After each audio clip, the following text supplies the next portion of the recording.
Chers compatriotes, la semaine dernière, à peine ma vidéo fut disponible sur les réseaux sociaux, M. Alpha Condé prenait tout le monde de court en faisant une déclaration à la télévision nationale où il annonçait la diffusion de l'avant-projet de sa constitution. Il a donc décidé à aller de l'avant, malgré les manifestations du FNDC, les morts et les multiples mises en garde de la communauté internationale. Il confirmait ainsi tout ce que je disais de lui dans ma dernière vidéo, à savoir que nous avions affaire à un homme têtu qui a une forte tendance à créer des situations chaotiques. En réponse, le FNDC a planifié une manifestation grandiose le 6 janvier 2020 qui sera suivie par des mouvements de protestation et des actions encore plus intenses. Déjà, les partis politiques de l'opposition ont suspendu leur participation au processus électoral. Ils ont déclaré aussi qu'ils ne participeront pas aux élections législatives prévues le 16 février 2020 tant que les conditions idoines pour des élections crédibles et transparentes ne sont pas réunies. Et tout sera mis en œuvre pour empêcher la tenue des élections. Un discours de fermeté et une position sans ambiguïté de la part de l'opposition qu'il faut saluer, car tout le monde se rend compte maintenant que c'est la seule manière de gérer un homme au comportement passif-agressif, fût-il investi de tant de pouvoir. Avec cette détermination affichée de part et d'autre, personne ne sait de quoi demain sera fait en Guinée. Mais de mon point de vue, je peux vous rassurer sur deux choses. La première, et c'est avec beaucoup de peine que je le dis, il y aura encore de nouvelles violences et de nouvelles victimes avant le dénouement définitif de cette crise. Vous savez, Alpha Condé est arrivé au pouvoir en 2010 en versant du sang et en marchant sur des cadavres. Qui ne se rappelle pas de l'incident de l'eau empoisonnée et des violences qui avaient éclaté à Kankan et à Sigiri. Et durant tout ce mandat, les violences n'ont jamais cessé et le sang a continué de couler. Le décompte macabre fait état de plus de 120 personnes ciblées et assassinées durant les manifestations de l'opposition.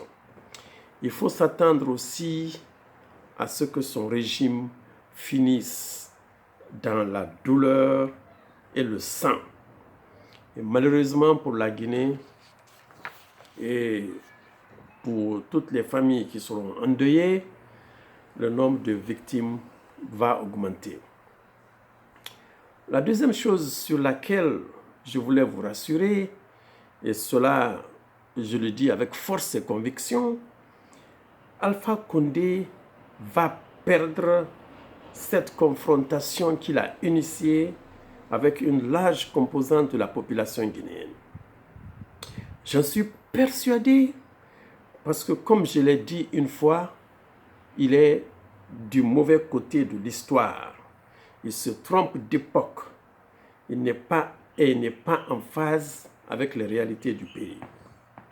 Il est enfermé dans une bulle, enivré par les délices du pouvoir et les louanges des courtisans qui lui font croire qu'il est l'homme providentiel que tout le monde attendait en Guinée. Et qu'il n'y a aucun autre Guinéen capable de le remplacer. Malheureusement pour lui, le réveil sera brutal. Chers compatriotes, soyez convaincus d'une chose.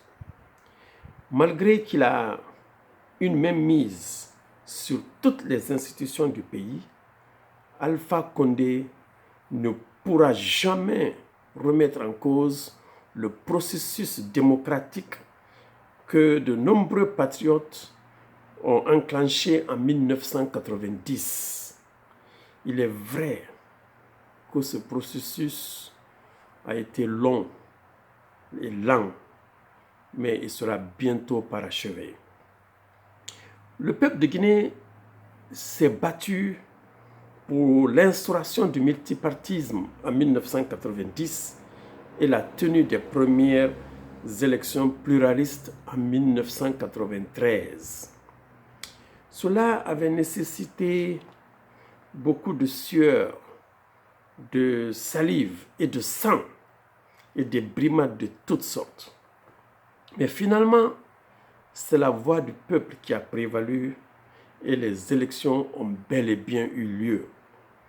Je peux en parler parce que j'en étais témoin et participant avec d'autres braves Guinéens qui, pour certains, ne sont plus avec nous. Père leurs âmes.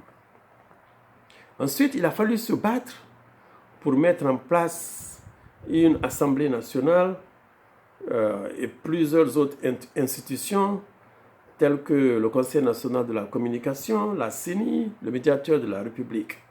Il a fallu se battre pour que le peuple de Guinée jouisse de ses droits fondamentaux, la liberté de parole, de rassemblement et de manifestation, la liberté de la presse et la dépénalisation des délits de presse. Tout cela a été obtenu de haute lutte. Qu'on ne vous dise pas le contraire. Personne n'a octroyé cela au peuple de Guinée sur un plateau d'argent.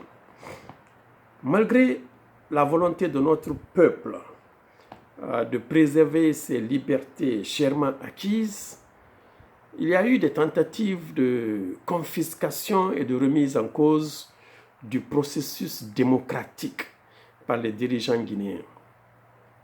En 2001, le président Lansana Conté avait fait réviser la Constitution par référendum. Cette révision supprimait la limitation du nombre des mandats présidentiels ainsi que la limite d'âge du candidat. Elle permettra aussi à Lansana Conté de renforcer ses pouvoirs vis-à-vis de l'Assemblée nationale. En somme, la Constitution avait été modifiée pour assurer à Conté une présidence à vie que ses partisans avaient qualifié de coudéisme. Mais des Guinéens courageux et patriotes s'étaient élevés contre cette forfaiture qui était une tentative désespérée de bloquer l'alternance démocratique. Nous sommes descendus sur le terrain pour protester. Nous avons organisé des marches. Nous avons écrit de nombreux articles pour prévenir des risques d'une telle action. Nous avons frappé à toutes les portes et discuté avec les partenaires au développement pour empêcher un tel recul démocratique. Mais rien n'y fit. Fort de leur même mise sous l'appareil d'État, les adeptes du coudéisme réussiront à modifier la Constitution pour octroyer à Lansana Conté une présidence à vie. Mais que s'est-il passé après? Juste 5 ans après, en 2006, le pays sera secoué par de violentes grèves qui vont forcer le président Lansana Conté à nommer un premier ministre de consensus en la personne de M. Lansana Kouyaté, qui sera le chef de gouvernement. Nous étions en 2007 et en décembre 2008, la Guinée fit le deuil de son président. On a vu aussi ce qui s'est passé lorsque la junte militaire du CNDD tentera à son tour d'entraver le processus démocratique en voulant imposer la candidature du capitaine Moussa Dadis Camara. Plus de 150 morts au stade du 28 septembre en 2009. Mais cela a ouvert la voie à M.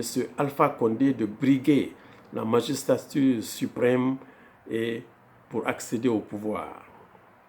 Il est donc curieux que ce soit lui, aujourd'hui, qui mette ce processus démocratique à rude épreuve, avec toutes sortes de manipulations d'ordre juridique et administratif, tant sur le plan national que sur le plan international. Cela nous prouve tout simplement qu'il n'est pas en phase avec le peuple de Guinée dans sa marche vers la liberté, ou du moins qu'il se croit assez malin pour jouer un tour au destin. Mais l'histoire a une façon singulière de rappeler aux sceptiques que l'entêtement est loin d'être une vertu. Il s'en rendra bientôt compte, car il n'y a aucun doute dans mon esprit que l'alternance aura lieu et que le processus démocratique enclenché en 1990 arrivera à son terme. Il n'y a aucune force capable d'arrêter ce processus. Vive le FNDC, vive la refondation. Alpha, on a dit 2 mandats. 2. Tu veux pas, c'est 2. Amoulan fait. Il fait ça, il se gamane. Je vous remercie.